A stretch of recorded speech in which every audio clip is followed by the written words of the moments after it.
आप सभी को जय मसीह की। एक बार फिर मैं पास्टर संदीप आप सभी लोगों का स्वागत करता हूं और आज फिर एक नए विषय के साथ मैं आपके साथ में जुड़ रहा हूं। मैं विश्वास करता हूं कि पिछले जो भी वीडियो हम लोगों ने बनाए आप उन लोगों से आशीषित पाए होंगे और एक नए विषय के साथ आज फिर मैं आज आपसे जुड़ रहा हूं।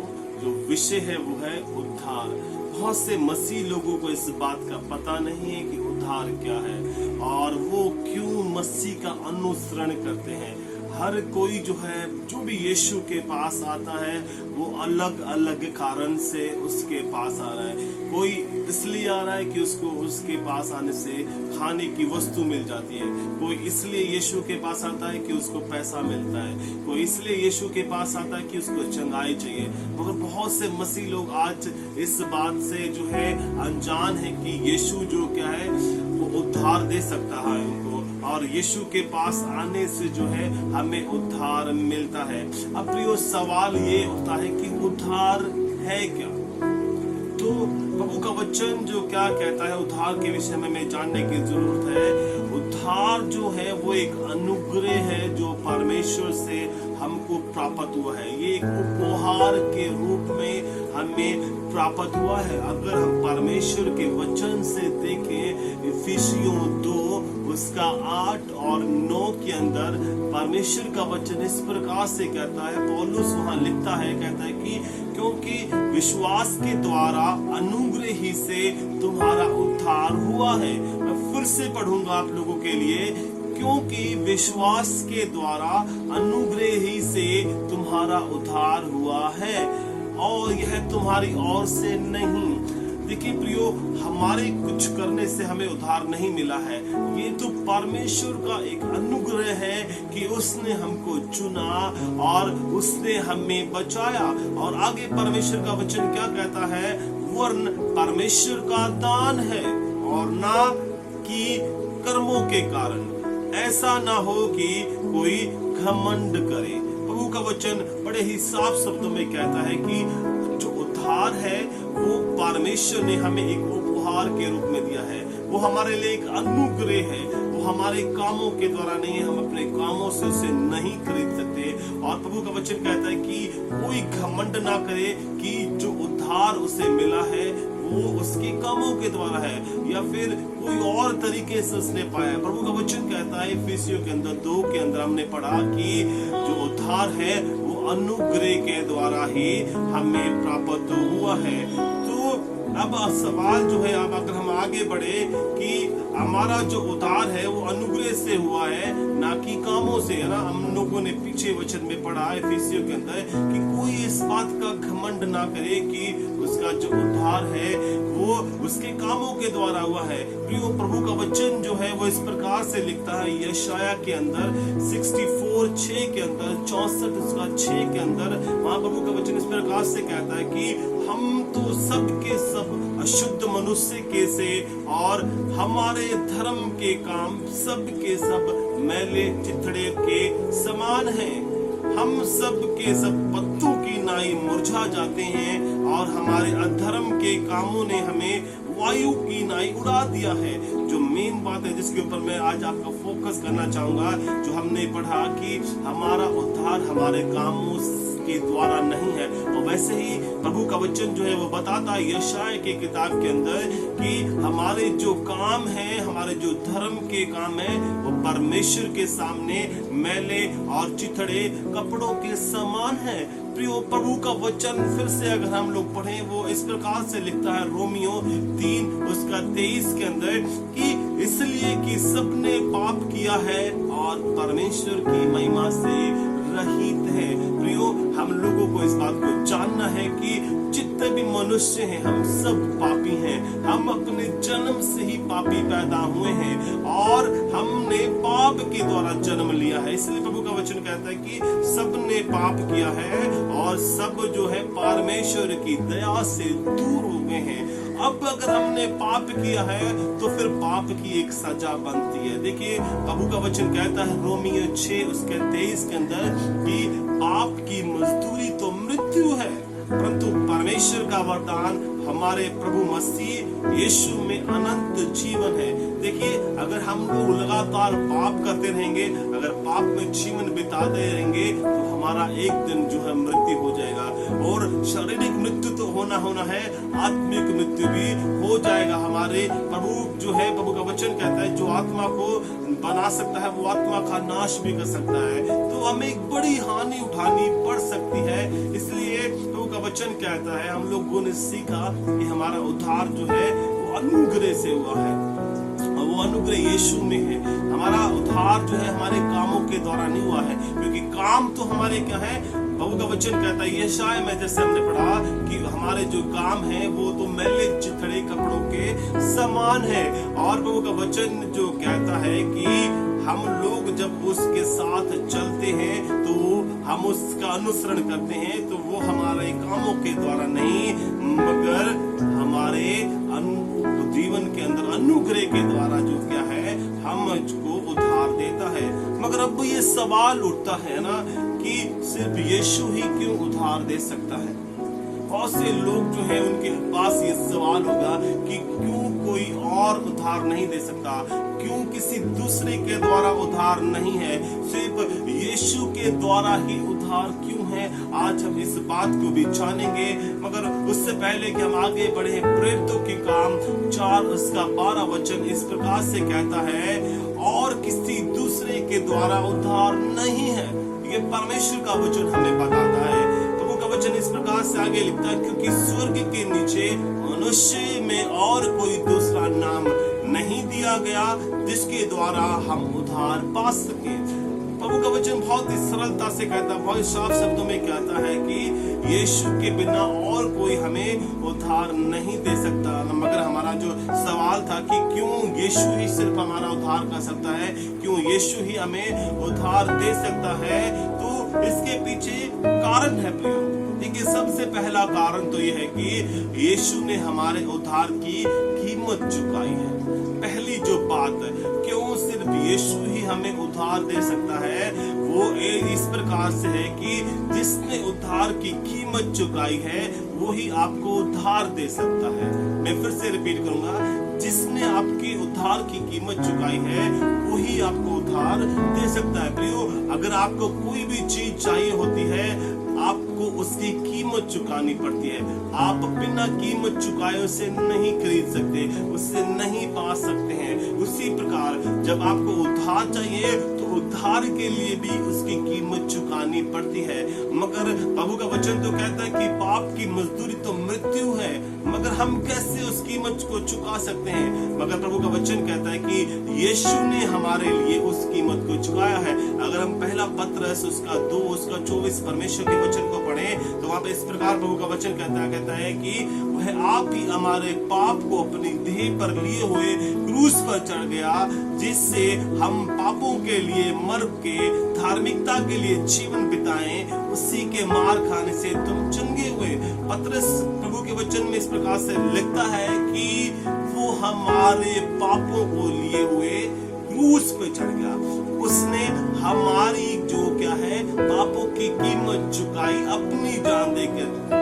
तो इसीलिए यीशु ही हम लोगों को क्या कर सकता है, उद्धार दे सकता है। जिसने कीमत चुकाई हो वही आपको उद्धार दे सकता है, और कोई भी नहीं। हमने परमेश्वर के वचन में पढ़ा प्रेरितों के काम में कि और दूसरे किसी के द्वारा उद्धार नहीं, क्योंकि यीशु ने हमारी कीमत चुकाई है, तो यीशु ही हम सबको उद्धार दे सकता है।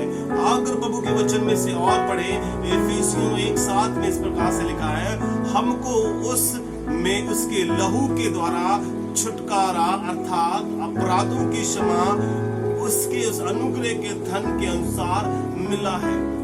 हमारी जो उद्धार जो प्रभु हमें दिया है वो अनुग्रह के द्वारा हुआ है, मगर उसके लहू बहाने के द्वारा हुआ है। उसने लहू बहाया हमारी जगह पे, वो हमारी जगह पे मरा, और हमारे कारण उसने, हमारे अपराधों के कारण, हमारे बुरे कामों के कारण, हमारे पापों के कारण उसने अपनी जान दी, और उसने अपना लहू बनाया ताकि आज हमारा क्या है, उद्धार हो जाए। तो जो बात आज हम लोग देख रहे हैं कि क्यों यीशु ही सिर्फ जो है वो उद्धार दे सकता है, वो इसलिए दे सकता है क्योंकि यीशु ने आपकी और मेरी कीमत चुकाई है। और दूसरी बात है ना, क्यों सिर्फ यीशु ही उद्धार दे सकता है, क्यों सिर्फ यीशु में ही उद्धार है, तो दूसरी बात जो है वो है कि सिर्फ जिसको रास्ता पता हो वो ही आपको उद्धार का रास्ता दिखा सकता है। देखिए, कहीं भी जाने के लिए एक रास्ता होता है,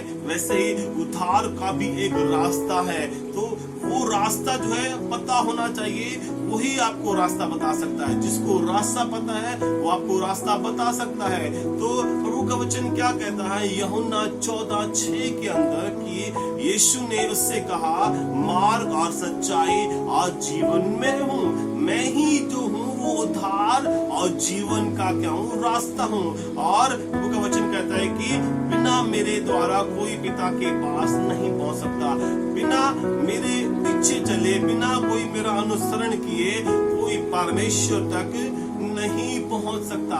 इसलिए दूसरी बात जो है वो ये है कि जिसने रास्ता देखा हो वही रास्ता दिखा सकता है। इसलिए यीशु ने कहा है कि मैं ही वो जीवन का रास्ता हूँ। अगर आपको उद्धार चाहिए, आपको अनंत जीवन चाहिए, आपको यीशु चाहिए और आपको यीशु का अनुसरण होना चाहिए। अगर आप उसके पीछे चलेंगे तभी आप उस उद्धार को पा सकते हैं। मगर अब जो सवाल उठता है कि हमें क्या करने की जरूरत है। अगर यीशु ही उद्धार दे सकता है, अगर यीशु ही रास्ता है, अगर यीशु ने ही मूल्य चुकाया है, तो अब हमें क्या करने की जरूरत है। हम पढ़ेंगे पहला यूहन्ना 1:8 और 9। प्रभु का वचन इस प्रकार से लिखता है, यदि हम कहें कि हम में से कुछ भी पाप नहीं तो अपने आप को धोखा देते हैं और हम सत्य में नहीं।